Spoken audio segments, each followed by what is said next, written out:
ভারতের পশ্চিমবঙ্গের উত্তর দিনাজপুর জেলায় নতুন একটি সামরিক ঘাঁটি চালু করেছে দেশটির সেনাবাহিনী। পাশাপাশি আসামের ধুবড়ীতেও নতুন একটি সেনা স্টেশন গড়ে তোলা হচ্ছে।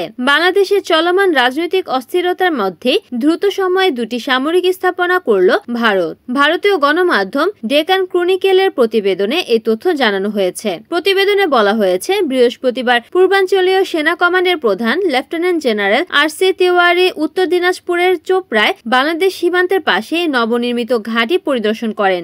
ভারতীয় সেনাবাহিনীর ইস্টার্ন কমান্ড এক্সে এক পোস্টে জানায়, lieutenant general R C. Tiwari army commander eastern command Chopra defence ল্যান্ডে ব্রহ্মাস্ত্র কোরের মোতায়েন সৈন্যদের সঙ্গে সাক্ষাৎ করেছেন। তিনি অল্প সময়ের মধ্যেই ঘাঁটিটি স্থাপনের জন্য প্রশংসা করেন। তিনি সৈন্যদের সর্বোচ্চ প্রস্তুতি বজায় রাখতে ও উদীয়মান নিরাপত্তা চ্যালেঞ্জ মোকাবিলায় সক্রিয় থাকার আহ্বান জানান। এর আগে লেফটেন্যান্ট জেনারেল তিওয়ারি আসামের সীমান্ত এলাকায় 4 কোর সদর দপ্তর পরিদর্শন করেন এবং ধুবড়ীর বামুনিগাঁও এলাকায় লাচিত বরফুকন সামরিক স্টেশনের ভিত্তিপ্রস্তর স্থাপন করেন। ইস্টার্ন কমান্ড বলছে, নতুন এই সামরিক স্টেশন প্রতিষ্ঠা অঞ্চলটির সেনা সক্ষমতা ও অবকাঠামোকে আরো শক্তিশালী করার পথে একটি গুরুত্বপূর্ণ পদক্ষেপ। পরিদর্শনকালে লেফটেন্যান্ট জেনারেল তিওয়ারি সীমান্ত অঞ্চলের অভ্যন্তরীণ নিরাপত্তা পরিস্থিতি ও সেনা অবকাঠামো উন্নয়ন কাজের অগ্রগতি পর্যালোচনা করেন। 2024 সালে বাংলাদেশের রাজনৈতিক অস্থিরতার পর ভারতের সঙ্গে সম্পর্কে টানাপোড়েন চলছে।